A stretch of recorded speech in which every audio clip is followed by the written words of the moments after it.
It is quite concerning that 1 hour, a couple of hours to go before the 1st of November, that there are places that are now starting to be very dangerous for people to actually go and cast their votes. Yeah, Unati, we know the history, and July, and we know the visuals of July, but this is hopefully just isolated, I don't think we must get upset unnecessarily at the moment.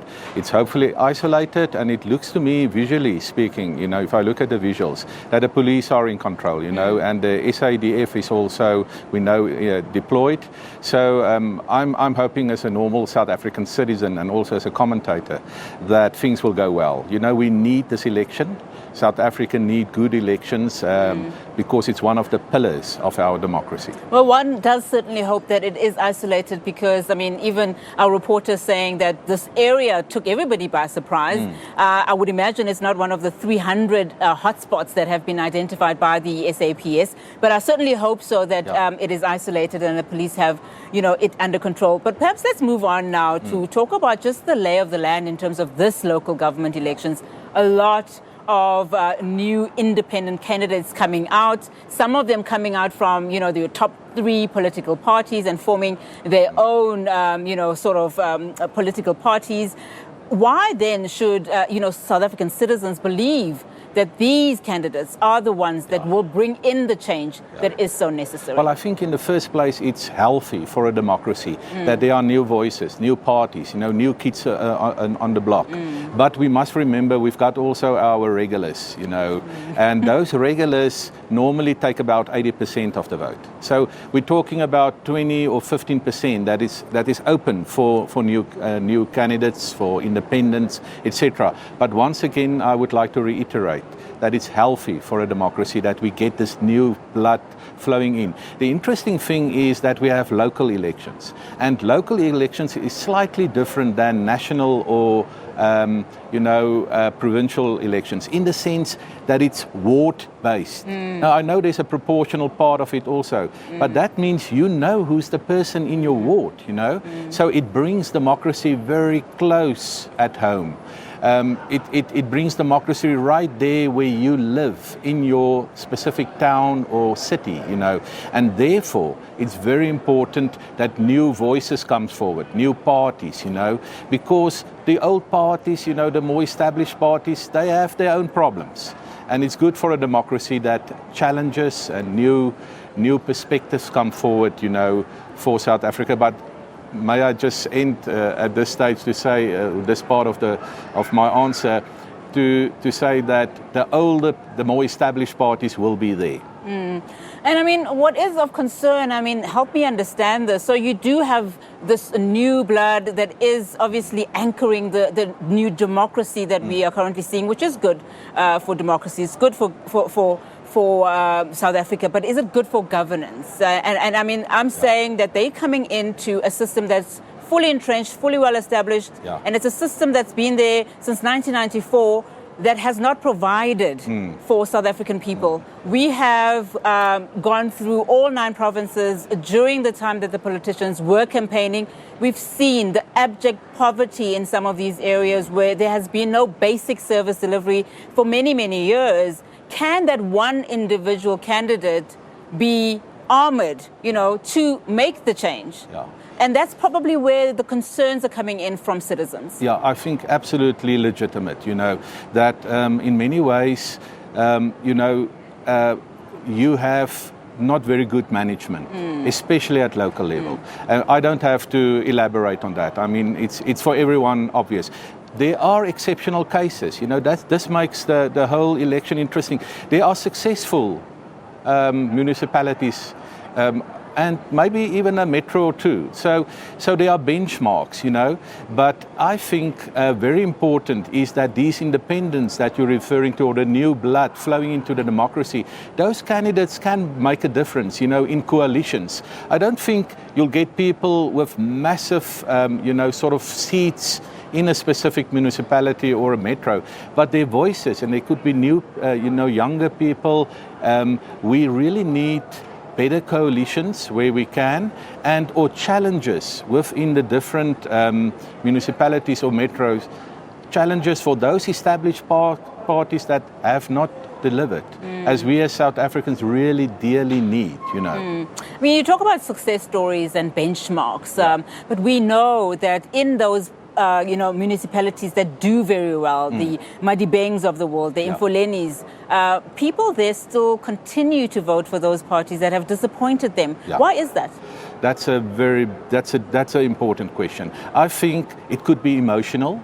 Know that let's say the governing party has a certain track record as previously a freedom movement. So there's the emotional side. There's also the whole question of social justice, and social grants, that people may think, I'll rather go for this than I'm not happy what's happening around me, but I'll go for that, So there could be emotional, there could be such reasons, but I think we're in a stage of our democracy that things are shifting. I just get that feeling that we are now, how many years after 1994, we as South Africans, we really need good governance, we need good management. We want people in positions of power that are responsible and that are responsible to the citizenry. We haven't seen a lot of that, and maybe, hopefully, this election might bring a bit of change in this sense. We're also seeing new parties, old blood, because the leaders have been in the system for a long time, forming new parties, but not necessarily running, but instead endorsing independent candidates. How would that work? Well, I think it's always good that sort of older, more experienced people are around, But I think the balance between that experience and the role they play and the new people coming in must be a role of mediation. It mustn't be just from the one side. And so, any system, any institution needs older people and younger people, need more established parties and new parties coming forward. So I'm really looking forward at that space in this election. Prof, should we be wary of coalitions? A lot of people saying that coalitions are now a reality. We've seen it happen in 2016. We've seen some municipalities dismally fail. What can we then look forward to in terms of coalitions? And if I may, perhaps also just throw your hat out there in terms of which parties do you think, should probably form coalitions, because they have very similar kind of philosophies, mandates, etc. A very interesting question. I think that coalitions are with us. South Africa is a kind of country that you can expect coalitions. Why? Because we're so diverse, we're so complex. But the main thing is now, can we form complex coalitions? And the track record of the last 5 years, the track record wasn't very good. And especially I'm referring where the coalitions were between the EFF and the DA.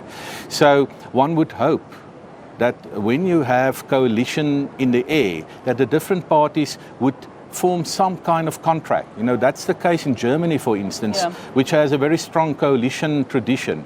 So I think in South Africa, we're just entering that phase. So if parties coalesce, then they must at least have some contract, how they will vote. Because you can't get a situation when there's such a loose coalition that the one party shoots the other party down, and there's then the dilemma we had in Tshwane. That the EFF changed their vote around every corner. So the coalition with the DA didn't work. I hope as a South African that coalition politics will become a feature of our politics, and that we do it in an adult and in a mature and a professional manner. And with the new parties, the new independents that you referred to, that's a whole new space for our politics. So I just hope that we fill that space. Where do you place the ANC? I mean, we're talking about coalition parties. A lot of other political parties saying, no, I'm not, we're not going to form a coalition with them. I mean, we know that there was also that discrepancy between Helen Zille and the leader of the DA is saying, yes, we will form a coalition with them. Then they did a U-turn saying, no, we will not form a coalition with the ANC. I mean, has this talk of coalitions actually been spearheaded on by the failures of the ANC? I think to an extent, definitely. But one must know that, let's say, it's still very open. But let's say the ANC is doing a little bit less well than in the previous local elections. Yes. Then they will have to form coalitions, Then the interesting question would be, what kind of coalition will they form? Like in Johannesburg, where I live, the coalition is with the IFP and some other smaller parties. Yeah. But I can see after 1 November, probable coalitions, I'm saying it very guardedly, but you may get it between the ANC and the DA, here and there. Between the ANC and the EFF, I don't know at this stage. I think there are very serious personal and party political differences. But you may also get it here or there, because local elections is not national or provincial, it's very complex. You've got your independents in some wards, or not wards, but in municipalities or metros, and every town, every city may differ. Although certain broader patterns through the country, one would be also able to see. And there the coalitions will have a different nature than in more complex towns and metros. Okay, fantastic. So I don't want to put you on the spot, but there are indications that the EFF might do very well this time around. Talk to me about some predictions, if you can. Look, in the previous local elections, 2016, we all thought that the EFF would get 13 to 15%. Yes. They got 11. Yes. This time around, I think it's up for grabs. I think it's open. It depends, obviously, whether the EFF can monster the youth. They're very strong among students, etc. But also in certain, in other areas of life, or in other generations, they can also monster support. But I would say 11 and 12 is sort of the official predictions at this stage, but it could be a little bit more. And I think due to the situation within the ANC. We must be very honest with one another. The faction fighting, the complexities within the ANC could benefit the EFF. Yeah. Well, the former president, Thabo Mbeki, is saying that, the ANC cannot afford to lose for the sake of the country. What do you make of that? Well, that is President Mbeki, if I understand your question correctly. Yes. So, look, it's a difficult question to answer, because in a certain sense, South Africa need, and let me put my words very carefully, a relatively strong ANC. Because we, instability could easily happen if it becomes too fragmented. But on the other hand, the ANC must take responsibility for what they have done. The party, and President Ramaphosa went through the country saying sorry. That was about his whole, give us another chance. The big question is, will South Africans give the ANC that chance that the president would like to have? I think at the heart of being skeptical with what what we saw the ANC president doing is that whilst you're saying that, you're also speaking about a renewal of the party, but that's where we're not seeing that renewal happen, because not only is it at leadership level where we see the problems, but it's also at the top 6 level where South Africans are seeing that there are those ructions and those fractions. So it almost seems as though the ruling party is saying one thing, but it does the complete opposite. I think as a commentator, that President Ramaphosa is really trying his utmost best. And we know he's a very charismatic, well-articulated, well-educated man. But I think the complexities in his party, is immense. And sometimes I wonder how he can keep everything afloat in that party. So I think on the long term, there is a possibility that the ANC may look differently than now. There may be a renewal, but there could also be new split-offs of some kind. And that will make the politics very interesting, because that will bring your first question today into the picture of new blood, flowing into the political system. And I'm looking forward for young South Africans, well-educated, well-articulated, coming forward and helping us to build a democracy on behalf of everyone, and not just well-educated, just people with good, practical wisdom coming into the system and do politics in a way that's responsible and that reaches out to the lowest of the low, or the poorest of the poor, and bring them into the system and empower them and make their lives better. So somebody who's not sure who to vote for, as a final question, someone who's not sure who to vote for and is currently leaning on some of the new parties that have just come in, which are much smaller, Yeah. or maybe the independent candidates. What kind of caliber are they looking for? I mean, we know that with some of the municipalities that have been, put under administration, we see that some of the local councillors are really people that shouldn't have been there. They are not equipped to do their job. So, somebody who really wants to make a good decision, especially for their area, what kind of calibers should they be looking at? Well, they should be looking at people who are leaders in the community. They should be looking at people who have delivered in the past, and if they haven't delivered in the past, elect somebody else. So that would be my advice, that people study their town and their city, look around who are the parties involved, look who are the real leaders in the community, and look for people who are not corrupt and that are basically there to serve the people. That would be my advice. Thank you very much. Jy was baie goed geweest met jou Engels. Baie dankie. I've tried my best, Thank you very much, Professor Pieter Duvenage there.